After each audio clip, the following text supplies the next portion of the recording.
예, 오늘은 인간과 기독교 세계관 이런 제목으로 이렇게 하나님 나라에서 인간과 기독교 세계관이 어떻게 되는지를 우리가 함께 살펴보도록 하겠습니다. 어제 우리는 말씀을 통해서 하나님이 만드신 세상에 대해서 이렇게 살펴보았습니다. 하나님은 세상을 보시기에 아름답게 만드셨습니다. 그래서 여섯 번이나 하나님 보시기에 좋았더라 이런 말씀이 반복되는 것을 어제 창세기 1장을 통해서 보았습니다. 그리고 또 그 하나님이 만드신 세상인 동시에 하나님 나라다 하는 것을 보았습니다. 그래서 이 하나님이 지으신 하늘과 땅이 하나님 나라의 영토이고 또 그리고 하나님이 지으신 그 모든 생명을 가진 모든 것들이 하나님 나라의 백성이며 또 그 모든 것이 참 하나님의 주권이 무엇이었습니까? 진리와 사랑과 의와 공평으로 이렇게 다스려지는 그것이 하나님의 주권적인 뜻이죠. 그것을 그 주권적으로 다스려지는 것이 바로 하나님의 나라였다 하는 것을 보았습니다. 그래서 하나님 나라가 저 머나먼 저 높은 우주에 그 천국을 만들고가 아니라 이 별세계가 아니라 하나님이 지으신 이 땅에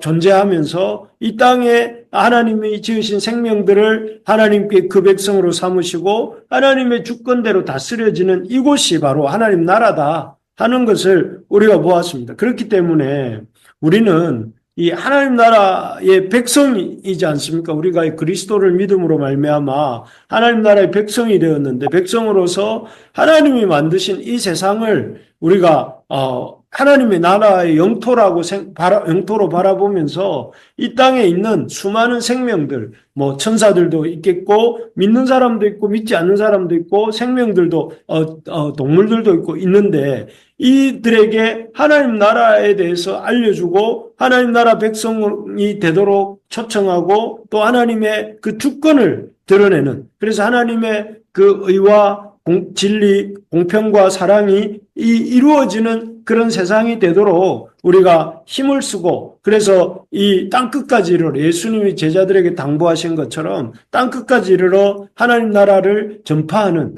그리고 하나님 나라를 확장하는 하나님 나라 복음을 전파하는 그런 삶을 우리가 살 수 있기를 바랍니다.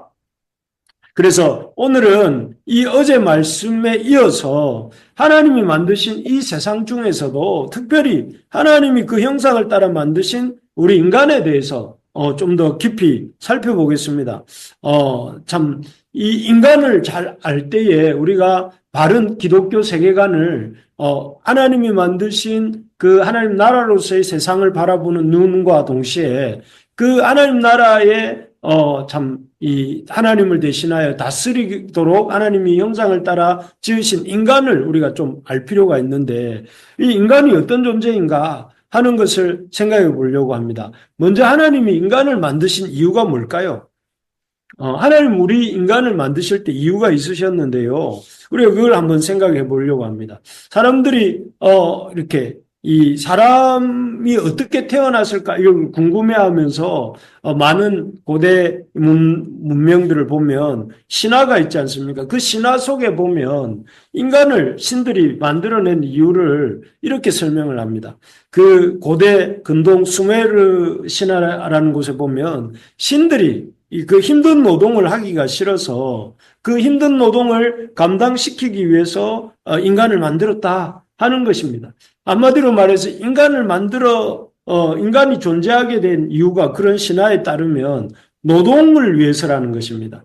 그래서 참 아닌 게 아니라 인류의 역사를 보면 참 노동의 역사인 것 같습니다. 끊없는 노동의 역사. 또 좁게 우리 인생을 봐도 사람의 삶은 참 노동의 역사이다 하는 생각이 듭니다. 정말 그럴듯해요. 그래서 인간이 존재하게 된 이유가 노동을 하기 위해서인가? 이렇게 생각을 합니다. 성경도 정말 그렇다면 인간이 만들어진 이유가 노동을 위해서 지음받았다 이렇게 말씀할까요? 아닙니다. 한마디로 말하면 성경은 전혀 인간이라는 존재가 고대 여러 문명들이 말하는 것처럼 어떤 노동, 신들의 노동을 대신해 주기 위해서 만들었다, 이렇게 만들어졌다라고 말하지 않고 인간을 만들어진 이유를 사도행전 17장에 보면 25절, 우리 같이 한번 읽어볼까요? 17장 25절입니다. 시작. 또 무엇이 부족한 것처럼 사람의 손으로 섬김을 받으시는 것이 아니니 이는 만민에게 생명과 호흡과 만물을 친히 주시는 이심이라. 그 앞절에 24절에 보면 하나님에 대해서 이 바울이 아테네에서 이렇게 설교했던 장면인데요. 하나님에 대해서 바울이 설명하면서 뭐라고 설명하냐면 하나님은 무엇이 부족한 것처럼 사람의 손으로 섬김을 받으시는 분이 아니다. 이렇게 말씀해요. 그러니까 사람이 뭔가 이 노동을 내서 신들의 그 수고를 들어줘야 될 정도의 그런 신이 아니라는 거예요. 하나님은 무엇이 부족한 분이 아니시고 오히려 그런 섬김이 필요 없으시고 만민에게 생명과 호흡과 만물을 친히 주시는 이시지 뭘 인간에게 받기 위해서 인간을 지었지 않으셨다. 이렇게 성경이 말씀하시는 것입니다. 정말 그렇습니다. 하나님은 인간을 노동 때문에 하나님의 신의 노동을 감소하기 위해서 신의 노동을 맡기기 위해서 인간을 지으신 것이 아니다 하는 것입니다. 그러면 왜 지으셨을까요? 그 하나님이 우리를 왜 지으셨는지를 우리가 아까 읽었던 본문 창세기 1장 26절, 27절에 보면 이렇게 되어 있습니다. 여기 보면 하나님이 26절, 27절에 보면 하나님이 사람을 하나님의 형상을 따라 지었다 이렇게 나옵니다. 그래서 계속 반복이 되죠. 우리의 형상을 따라 우리의 모양대로 우리가 사람을 만들고 27절에도 보면 하나님이 자기 형상 곧 하나님의 형상대로 사람을 창조하셨다. 이건 한마디로 하나님과 교제할 수 있는 존재로 지었다 이런 말. 하나님과 같은 형상으로 지었기 때문에 하나님과 그 같은 형상을 가진 존재이기 때문에 하나님과 교제할 수 있는 존재로 인간을 지었다 이렇게 말씀하고 계시는 것이죠. 그 어떤 노동을 위해서 일을 시키기 위해서가 아니라 하나님과 교제하는 존재로 인간을 지었다 이렇게 말씀합니다. 그래서 요한 1서에도 보면 이렇게 말씀합니다. 요한 1서에 보면 요한이 하나님이 우리를 부르신 목적이 무엇인가 이렇게 말을 합니다. 우리가 보고 들은 것을 여러분에게 전하는 것은 여러분도 우리와 교제를 갖도록 하기 위한 것입니다. 우리의 교제는 아버지와 그분의 아들 예수 그리스도와 갖는 교제입니다. 하나님이 우리를 부르심의 목적이 무엇이냐면은 하나님과 그 아들 예수 그리스도와 교제를 갖게 하기 위해서 이렇게 우리를 부르셨다는 것입니다. 그래서 인간의 하나님이 지으신 목적은 인간에게 어떤 일을 시키기 위한 것이 아니라 하나님이 인간과 사귀고 또 인간이 하나님과 사귀고 교제를 할 수 있도록 지으셨다 하는 것이죠. 참 놀라운 일입니다. 그죠? 어떻게 모든 것에 부족함이 없어 보이시는 그 하나님께서 이 참 유한하고 또 연약한 존재인 인간을 지으시고 그와 교제하고자 하시는지 참 놀라운 일인데 이렇게 하나님이 하나님의 형상대로 인간을 지으시고 그와 교제하고자 하셨다는 것을 잘 보여주는 예가 바로 모세입니다. 모세. 바로 모세인데요. 그 모세는 여러분 잘 아시는 것처럼 이스라엘을 애굽에서 430년간이나 노예 생활을 하고 있던 이스라엘 백성을 출애굽시켰던 인물 아니겠어요? 애굽으로부터 탈출하게 이끌었던 탈출하도록 했던 인물입니다.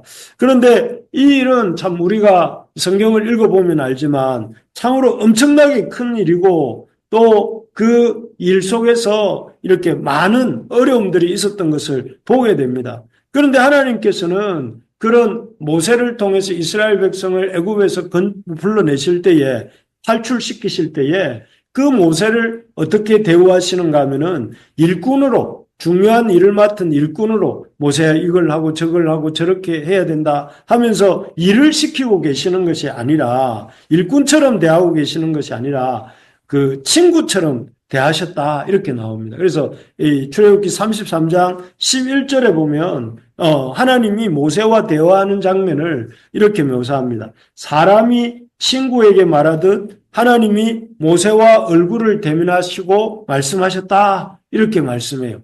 그러니까 모세에게 일꾼이라면 그 일을 이렇게 어떻게 하라는 일에 어떤 일을 해야 될지, 그 일을 어떤 방법으로 해야 될지, 어떤 언제까지 처리해야 될지 이런 것만 말씀하실 것 같은데 그게 아니라 출애굽기에서 보면 모세와 하나님과의 관계는 친구가 친구를 대하는 것처럼 이렇게 대하고 있다는 것입니다. 그래서 실제로 출애굽기 32장에서 34장 사이에 보면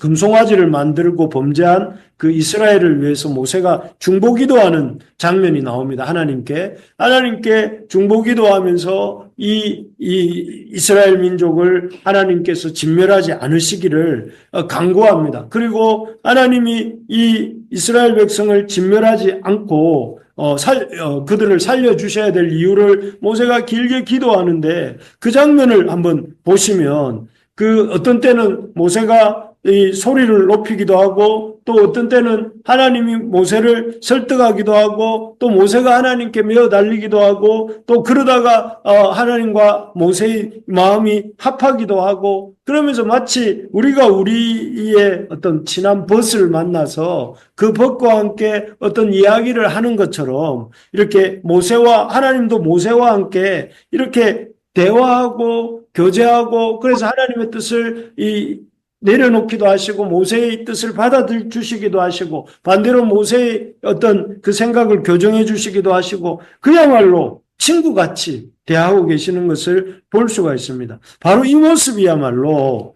하나님이 지으신 사랑과 맺기를 원하셨던 그런 관계라 할 수 있습니다. 정말 그렇습니다. 하나님은 인간을 지으신 이유가 무엇인가 하면은 교제하는 존재, 하나님과 사귀는 존재, 하나님과 교제하는 존재로 이렇게 지으셨다는 것입니다. 여러분, 우리의 인생이 거대한 이 우주 앞에서 보면 이 거대한 우주의 먼지보다도 더 작은 존재인 우리 인간을 참 거대한 우주와 그 우주 안에 있는 모든 것들을 지으신 그 하나님이 그 먼지면 보이지도 않을 것 같은 존재인데 그런 우리를 하나님의 사랑의 대상으로 사귐의 대상으로 또 교제의 대상으로 여겨주시고 또 그렇게 친구처럼 여겨주신다는 것이 얼마나 놀라운 은혜고 축복인지 모릅니다.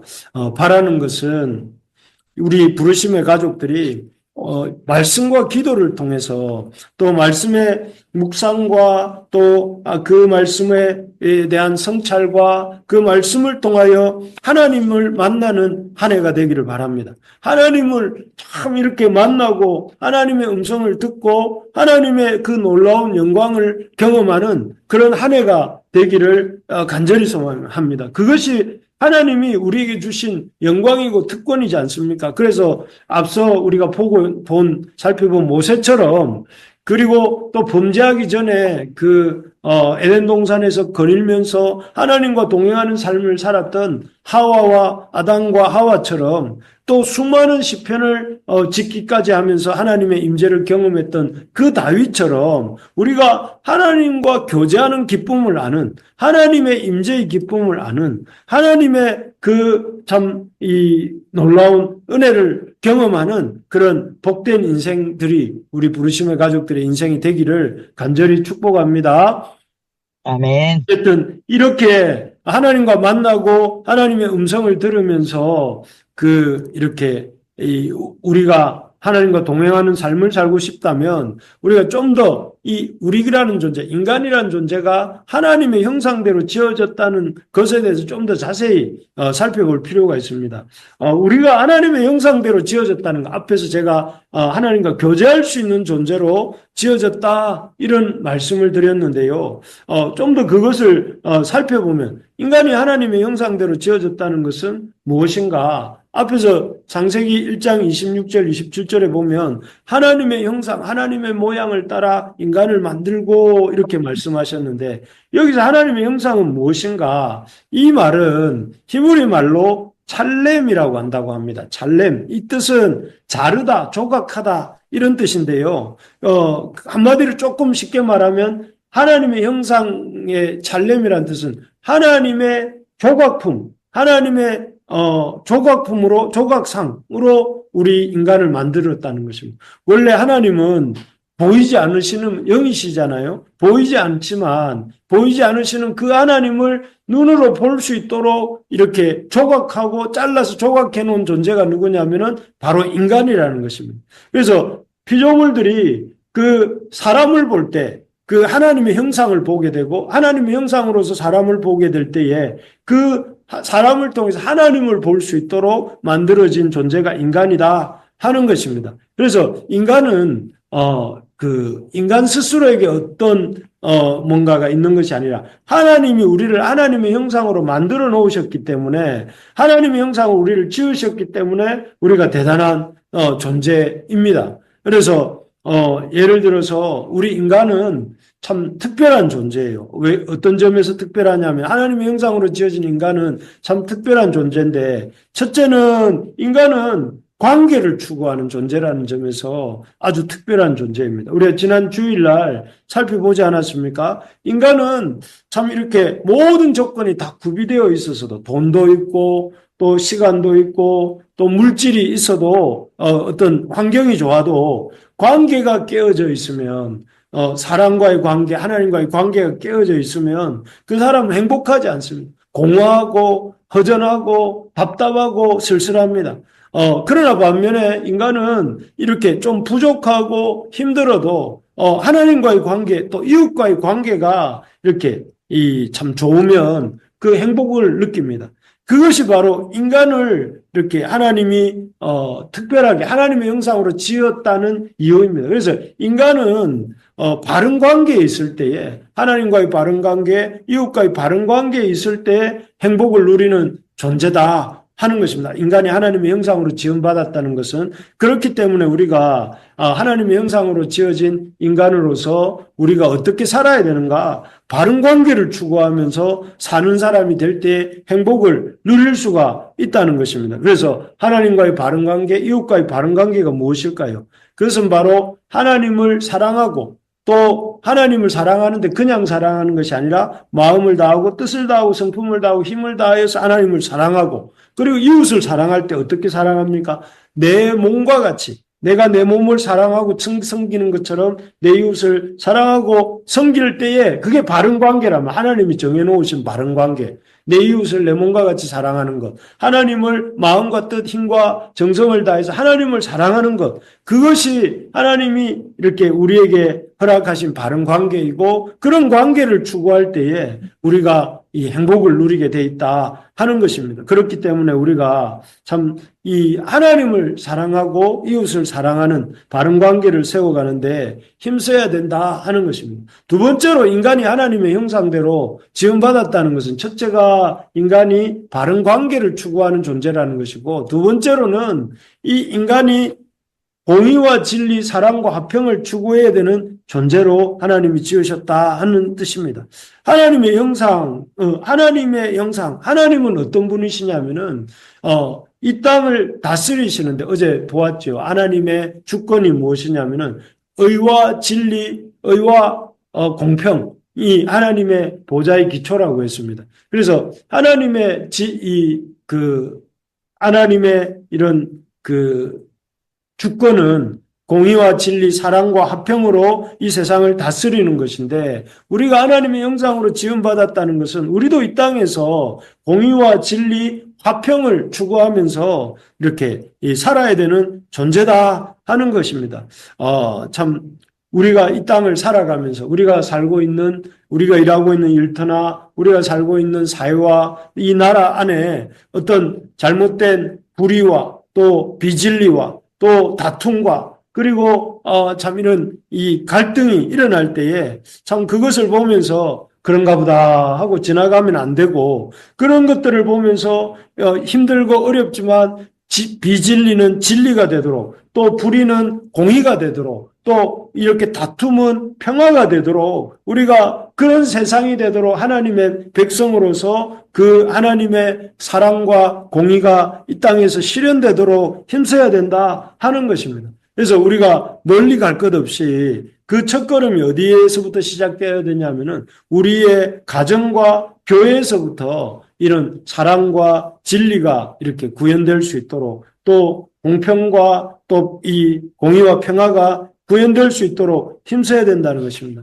여러분, 바라는 것은 우리가 몸담고 있는 가정, 우리가 몸담고 있는 교회, 우리가 몸담고 있는 이 참 일터가 하나님의 사랑이 충만한, 우리로 말미암아 하나님의 사랑이 흘러가는 곳들이 되게 해주시고 되게 하고, 또 우리의 가정이, 또 우리의 일터가 하나님의 그 의로움이, 공평함이 이렇게 있는 곳, 또 그리고 하나님의 또 이렇게 진리가 넘치는 곳이 될 수 있게 하기 위해서 우리가 힘쓰는 우리가 되기를 소망합니다. 그러려면 그렇게 우리가 하나님의 형상으로 지음받았다는 것은 그런 의미가 있죠. 그리고 또 이런 하나님이 우리를 하나님의 형상으로 지으시면서 한 가지 하나님 우리에게 주신 선물이 있습니다. 선물이자 사명이 있습니다. 그것이 무엇인가 하면은 선악을 알게 하는 나무입니다. 선악을 알게 하는 나무.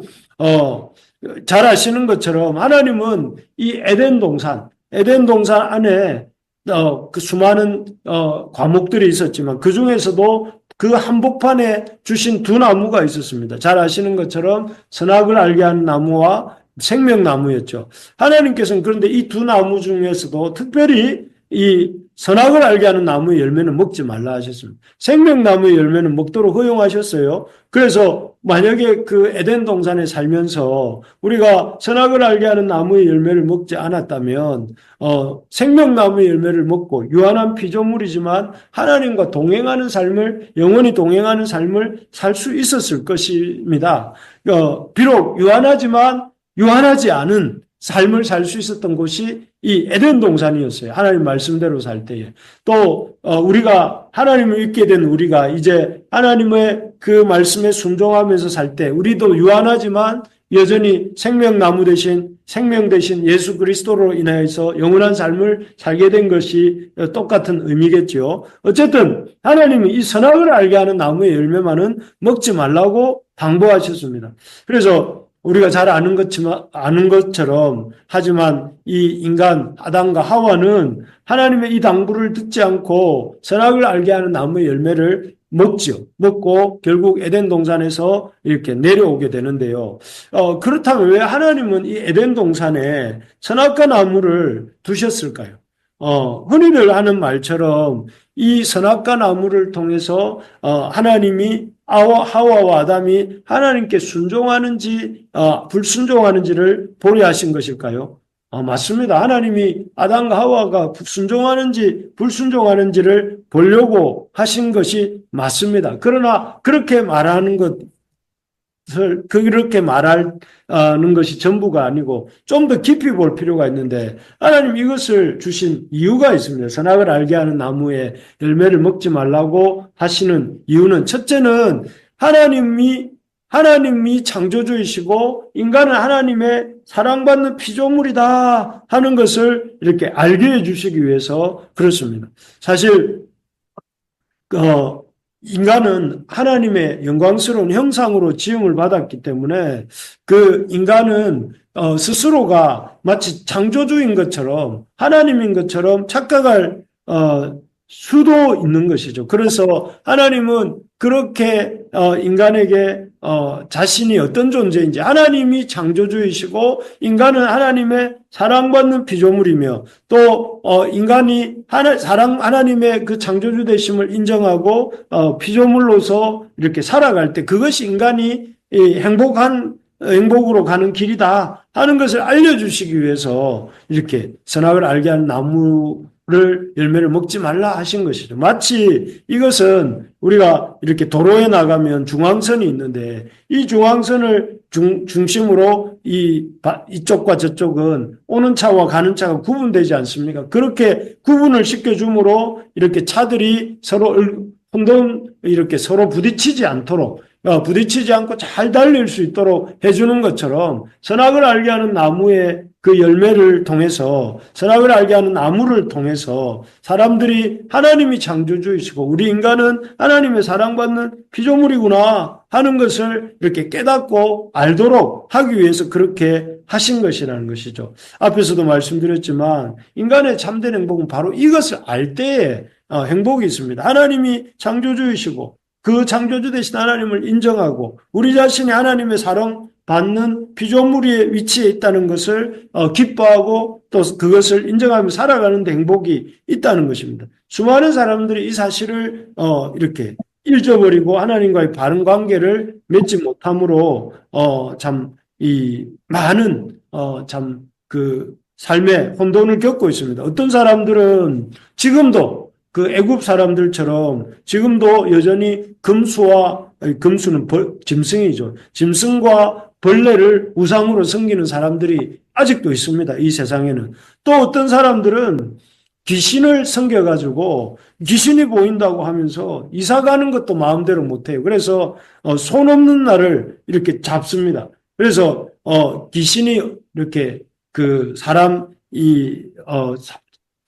귀신의 어떤 이런 해방을 받지 않는 좋은 날, 이런 날을 찾는다고 자기 마음대로 가고 싶은 날에 이사를 못 가고 손 없는 날을 찾습니다. 하나님을 이렇게 하나님과의 바른 관계를 맺지 못하니까 하나님의 창조주 되심을 인정하지 못하니까 헛된 것을 그렇게 하나님 자리에 놓고 섬기는 것이죠. 또 어떤 사람은 돈을 인생의 최고의 신으로 섬깁니다. 그래서 돈에 꽉 묶여서 친구도 없고 가족도 없고 또 그 어떤 다른 삶도 없고 오로지 돈을 위해서 살아가는 사람들이 있습니다. 그래서 우리가 진짜 행복한 길은 무엇인가? 하나님을 창조주로서 인정하고 우리가 하나님의 형상을 따라 지음받은 사랑받는 피조물이라는 사실을 기억하고 그것을 인정하면서 하나님과 교제하는 삶을 살 때 그 삶이야말로 참으로 행복한 삶이다 하는 것을 가르쳐 주는 것이 선악을 알게 하는 나무의 그 존재 이유라는 것입니다. 여러분, 그렇습니다. 계속해서 말씀드리는 거지만 우리 인간이 참 하나님의 형상으로 지어진 인간이 행복하게 사는 길, 하나님과 바른 관계를 맺는 것입니다. 하나님을 하나님으로 인정하고 우리가 하나님의 사랑받는 피조물이라는 것을 이렇게 늘 이렇게 깨우쳐 주시기 위해서 에덴 동산 한복판에 아담과 하와에게 선악을 알게 하는 나무를 허락하신 것이죠. 두 번째로 이 선악을 알게 하는 나무의 의미는 순종하느냐 안 순종하느냐 이것보다도 첫째는 인간이 어떤 존재인가를 알려주시는 것이라면 두 번째로는 사랑의 징표라는 것입니다.